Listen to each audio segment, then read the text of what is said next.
Assalamualaikum warahmatullahi wabarakatuh. Selamat pagi semua subscribers dimanapun Anda berada. Semoga selalu diberikan keberkahan dalam hidupnya. Oke, tidak usah berlama-lama, langsung saja kita saksikan kajian dari Buya Ar-Razi Hasyim dan juga Gus Baha mengenai bertemu dengan roh Sunan Kalijaga ataupun Prabu Siliwangi. Yuk kita saksikan bersama-sama. Ada yang ngelihat Prabu Siliwangi datang, ada yang ngelihat ya? Hujan. Bohong, sama persis. Sama persis. Itu pengalaman di mukasyafah, apa namanya? Mukasyafah hissi ya. Hati-hati, itu bukan mukasyafah auliyaullah.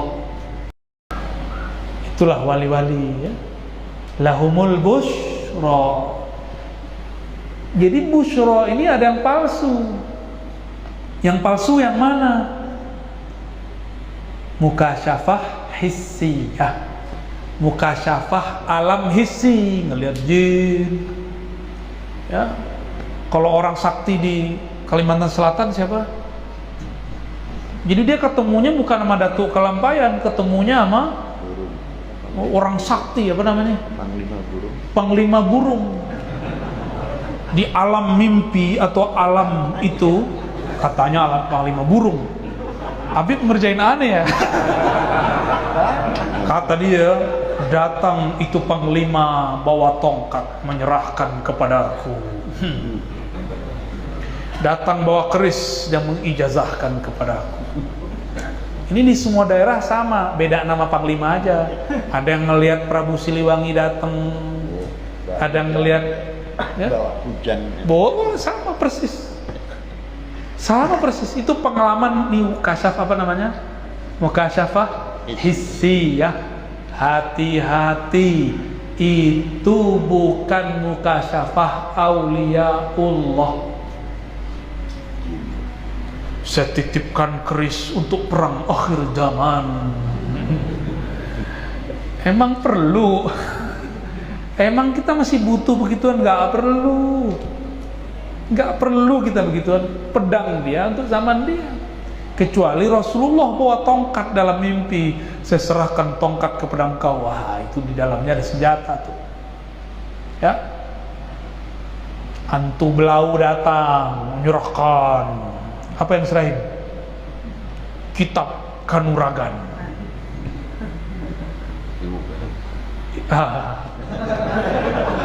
Ilmunya Paman Birin itu.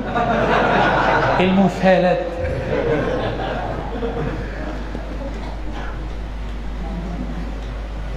Kenapa ilmu sihir itu bisa bikin orang mukasyafah? Karena dia membuka kunci-kunci buhul alam dengan nama Allah. Jadi wali-wali setan ini gurunya iblis, gurunya setan tapi pangkat mayor, makanya ilmunya pelet. Kalau pangkatnya jenderal, oh gawat ya. Satu hembus napas dia bisa putus jantung orang, gawat tuh. Tuh dukun-dukun begitu ada kan? Ada. Itu kalau kejadian mengerikan sekali, mengerikan sekali. Kenapa mereka bisa? Karena iblis pun bersumpah dengan nama Allah. Iblis itu Ismul A'zam yang dia pakai Al-Aziz dan Rububiyah, Rob, dua aja. Jadi pegangan iblis dua nama itu. Rabbi anzirni, ya Rabb, nah, itu asma Allah. Yang kedua bi'izzatika, izzah aziznya Allah. Dua itu aja, nanti diturunin ke dukun-dukun. Cuma dua doang makrifat iblis. Terus antum mau ngaji makrifat sama iblis, cepet sih. Cuma cepat juga soapnya ya, nggak permanen.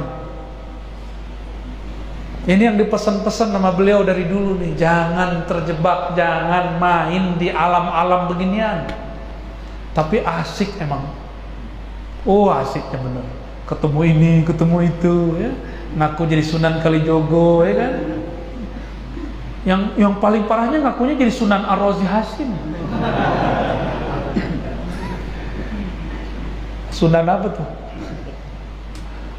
Sunan gak jelas ya.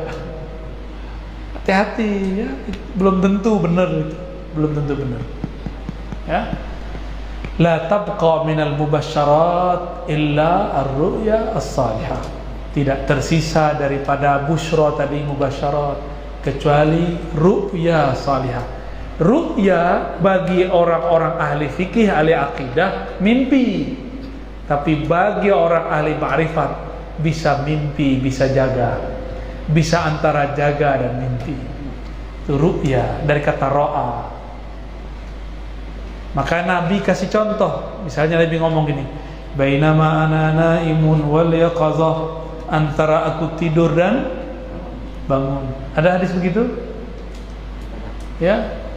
Ka'anni ra'aituni nafsi, seakan-akan aku melihat diriku. Tapi ketika Isra Mi'raj Nabi enggak ada ngomong begitu. Qad urija bi ila sama, begitu Nabi ngomong. Enggak ada ka'annani urija ila sama, enggak ada. Coba lihat semua riwayat Imam Bukhari dan Muslim. Nabi langsung ngomong, aku benar-benar diangkat ke langit. Aku benar-benar diperjalankan dari Mekah ke Al-Quds. Enggak pakai ka'annani. Ini yang disebut wali Nabi itu musyahadah. Bahkan Nabi itu di atas musyahadah. Tapi istilahnya belum muncul hari siang ini. Di atas musyahadah itu ada istilah lagi. Tapi kok saya lupa hari ini. Hah? Di atasnya lagi ada. Musyahadah itu mubayanah masih sama, satu rangkaian. Mukalamah masih di dalamnya. Masih di dalamnya. Ada simbolnya. Fakana qaba qausaini. Jaraknya 2 busur. Coba lihat busur. Busur itu panah sama busur bedanya apa? Busur kepalanya. Busur kepalanya bengkok nggak? Itu dia. Kira-kira 2 busur. Apa yang lurus? Yang lurus namanya apa? Anak panah. Yang untuk nembaknya itu apa namanya? Jarak hijab Allah Ahad dengan Ahmad Muhammad. Ahad Ahmad, Nabi Muhammad naik, hijabnya 2 busur. Pertama busur Ahadiyah, kedua busur Ahmadiyah. Pakai atau adna, lebih dekat lagi. Tidak ada lagi busur Ahmadi, tidak ada lagi busur Ahadi. Yang ada hanya anani, hanya dia, hanya aku, kata Allah. Tuh, jadi keluarkan istilahnya. Ya. Itu adna yang dulu Syekhul Akbar Ibn Arabi mengunci istilah itu. Kata beliau, ini dirahasiakan Allah. Kenapa Allah bilang adna? Lebih dekat berarti tidak ada lagi hijab. Kalau nggak ada lagi hijab, tidak ada Ahmad, tidak ada Muhammad, yang ada cuma Ahad. Bahkan istilah Ahad pun belum ada, yang ada hanya ana. Tidak ada juga ana yang adanya alif, tidak hanya alif yang ada hanya titik. Selesai. Shadaqallahul azim. Udah selesai itu pesannya Abah Guru itu. Itu yang ditahan-tahan beliau dari dulu tuh. Belum dapat izin di tahun 2000-an bahas itu. Maka beliau baru buka Sir Ahmad, masih ingat? Ya. Huwa Ahmad, ya. A apa, ha apa, mim apa, dal apa. Sama pasukannya Paman Birin dibacain ke saya. Mana nih orangnya? Paman Bandi mana? Kita panggil Paman juga deh sekarang. Bandi. Thariqat Naqsyabandi. Jadi sebelum dia datang, saya nanya, ya Allah, makomnya Abah Guru Zaini apa? Tiba-tiba datang ke tempat majelis kita, nanya. Yang saya lihat bukan muka dia, muka Abah Guru. Itu ka'annani ra'aituhu, seakan-akan, hanya seakan-akan. Baca, dengerin MP3. Nih dulu abah guru baca ini nih, maksudnya apa lah, ternyata ngasih tahu, Ar-Razi, ini makom saya, itu maksud beliau.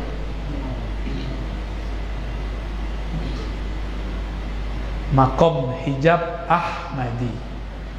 Harus ada hijab kita dengan Allah. Kalau nggak ada hijab, nggak ada kita, Pak. Nggak ada kita. Jadi hijab itu mesti ada. Maka sedekat-dekat Rasul dengan Allah, hijabnya masih ada 2 busur. Ya, masih ada hijab 2. Jadi antum jangan gaya-gayaan mau nyatu-nyatu sama Allah, mau manunggaling sama Allah. Tunggu dulu. Itu nggak sopan aja begitu. Makanya jika ada dulu wali bahas manunggaling, pasti kena sidak sama wali di sana. Langsung diseret ke pengadilan. Di sana juga ada pengadilannya, jangan dikira di sini doang ada pengadilan. Di sana pengadilannya membahasakan makrifat di luar kaedahnya. Secara ilmu makrifat gak ada masalah, tapi berbenturan dengan syariat, kena dia. Inilah kenapa Al-Imam Al-Hallaj dihakimi. Kenapa Syekh Siti Jenar dihakimi. Secara makrifat gak ada masalah, berbenturan sama syariat, itu aja. Orang nanti salah paham. Ya, kalau di Islam ada Abdullah Hamid Abulung Al-Fatihah. Ya.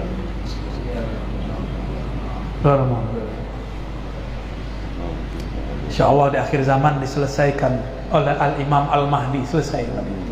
Ya. Kalau ada hamba ngomong, ya Rob, tiadalah aku yang ada hanya engkau, bagi Allah nggak ada masalah. Tapi kan dia ngelewatin Rasul. Qul in kuntum tuhibbunallah fattabi'uni, mesti ikut Nabi. Mesti pakai pintu Al-Muhammadi, pintu Nabi Muhammad sallallahu alaihi wasallam. Jadi setinggi apapun makom seseorang, dia tetap harus bersyariat syariat Nabi Muhammad sallallahu alaihi wasallam.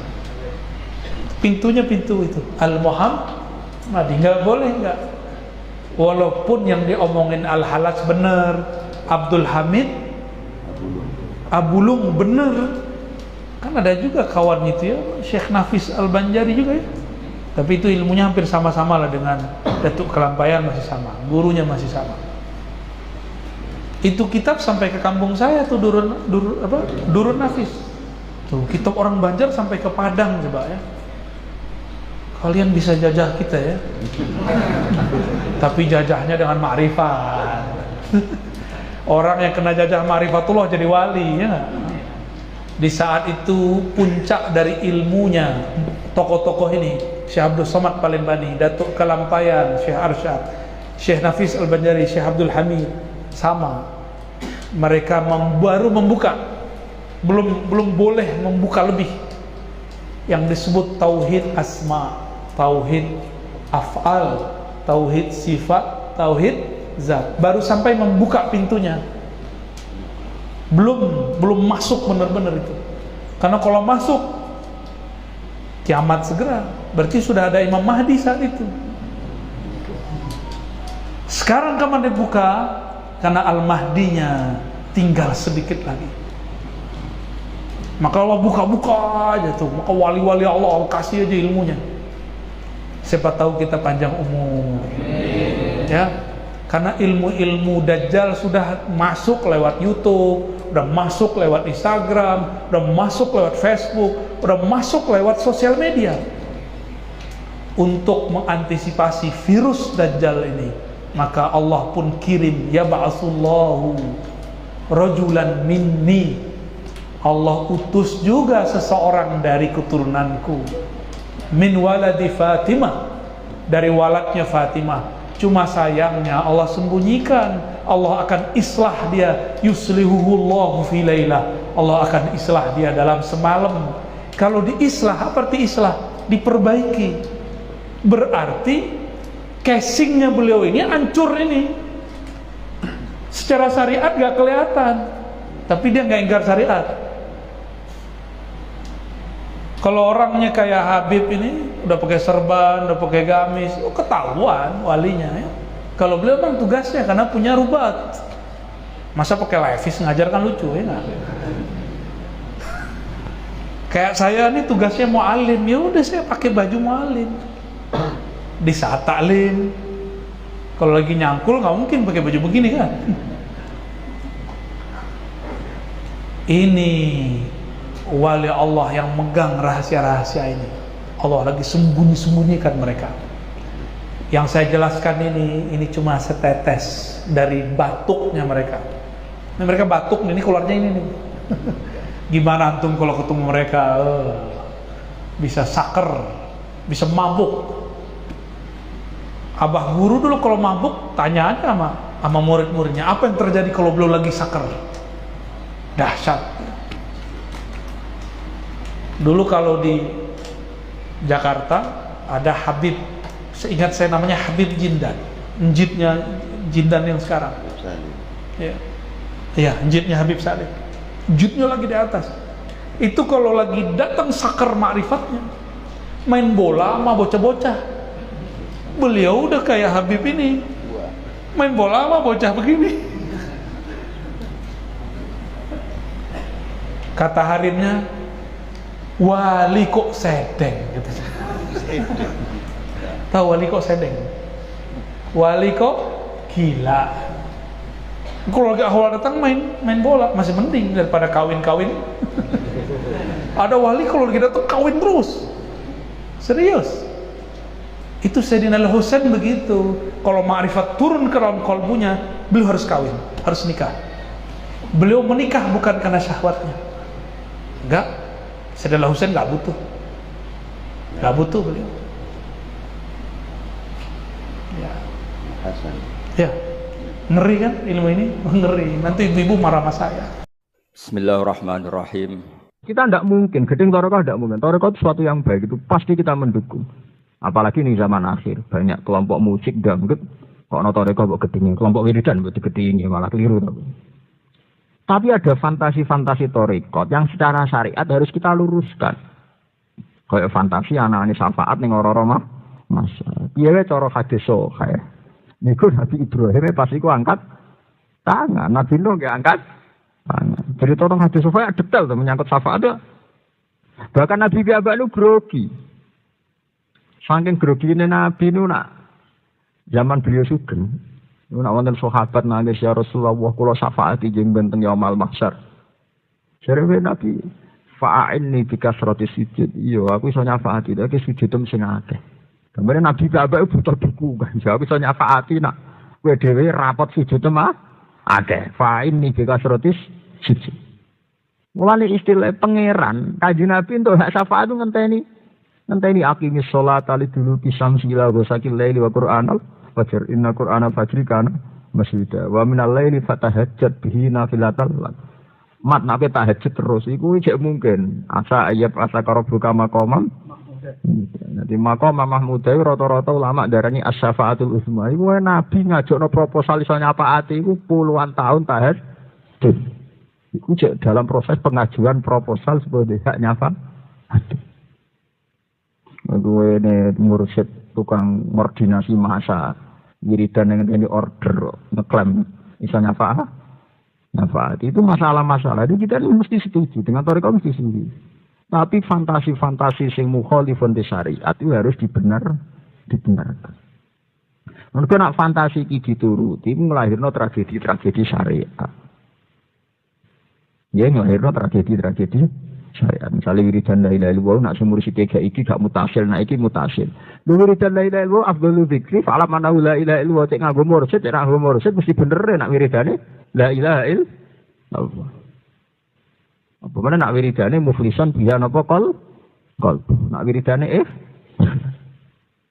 Jadi amun salah paham nggih, kula boten gedeng Torekoh boten, tapi fantasi-fantasi sing bertentangan dengan syariat harus diluruskan. Nak ora dilurusno kaya kasusnya Abdul Qadir mau setan muni piye? Walaqad adlaltu bi misyadi bil hadisa, maksudnya dengan peristiwa ini aku sering nyesatno min ahli tori. Setan itu terus go fantasine piyambak.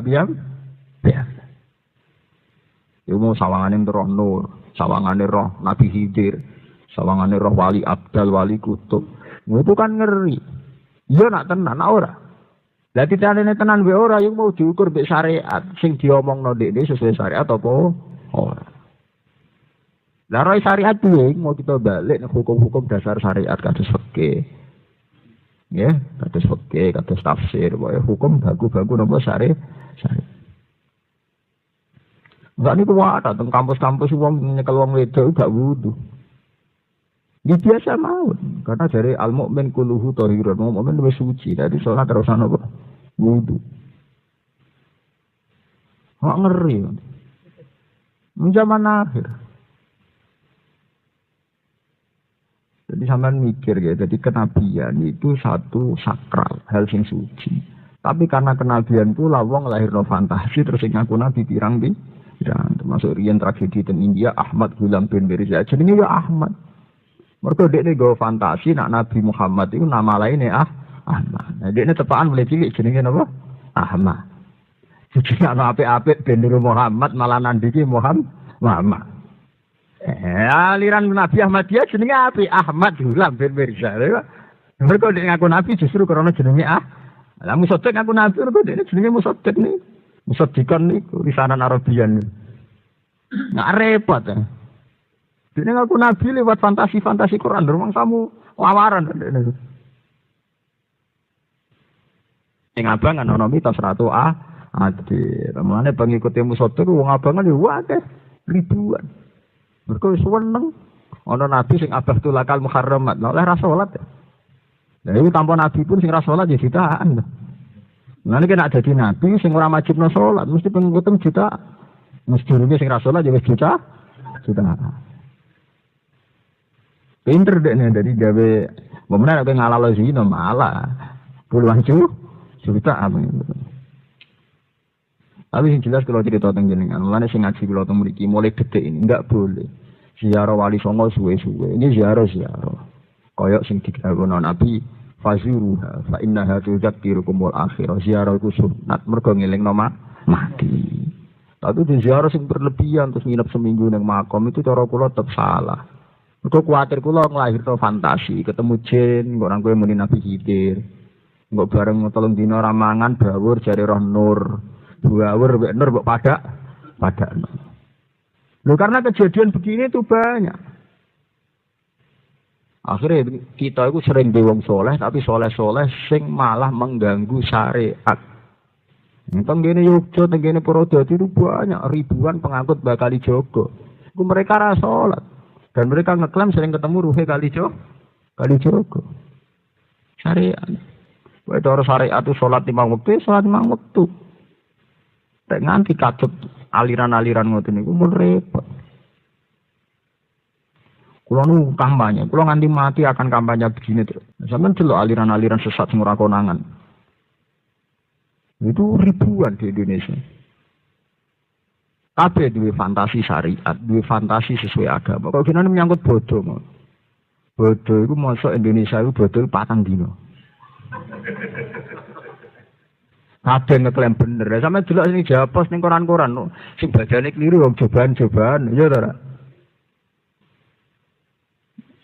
Keren-keren Indonesia itu. Masalah aliran itu suhu nih. Buento terus seneng gawe apa? Aliran kelunak dari ketemu Nabi Khidir, ketemu Nur, wah wis ribet. Itu tadi Indonesia itu syariatnya ndak kuat. Mana mulai detik ini juga nih buat tenang. Sama-sama kepentak korup ilah, woi sholat sing bener, dimulai sangka wudu sing bener, nutupi aurat sing bener, rukuk tumak ninai sing bener, nak sujud tumak ninai sing bener. Karena kaifiah takorup kayak ini sing diajaro Kanjeng Nabi. Kena nak sholat Fatihah sing tartib, nak rukuk sing tumak nih, nah anak sujud sing tumak. Soal kita ziarah wali songo ya ziarah sebagai penghormatan pada pendiri atau pembawa Islam teng Indonesia. Tapi rasanya nginep di ziarah Fatihah, ya sudah begitu. Mergo nek iku nganti model takorup sing nandingi takorup sing resmi kok Kanjeng Nabi, engko nglahirno sekte-sekte sing gak terkendali. Menawa Jawa ngombe Zam-Zam ngombe banyu di Sunan Bonang mantep Sunan Bonang. Ya ben-ben ora. Sok wiridan ning Sunan Bonang mbek ning masjid menawa mantep afdal ning Sunan Bonang. Betul jelas ora hadis nek wiridan paling apik tetep di masjid. Ini masa mau kurang fantasi sawangane ketemu Sunan Bonang, Sunan Kali. Ya nuruti fantasi ini ya. Apa tenan ketemu kan apa. Iku wae bodoni rata-rata. Sing kono seminggu, 2 minggu muni ngono bodoni.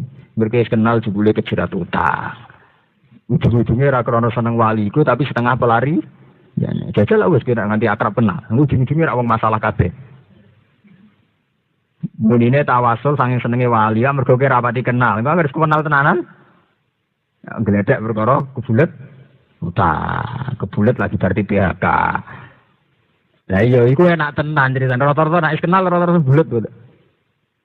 Entek bulet kira-kira agar kita mati seminggu, ngerti wis kenal rata-rata wong bu.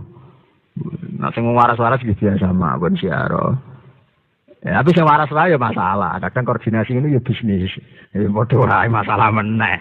Dengan bentuk yang berbeda. Gawe koordinasi ini ya bisnis. Ya padha wae masalah meneh. Dengan bentuk yang berbeda.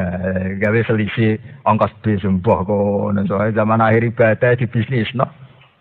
Lah haji kurang sakral. Mulai terima wali saka haji ibadah paling sakral.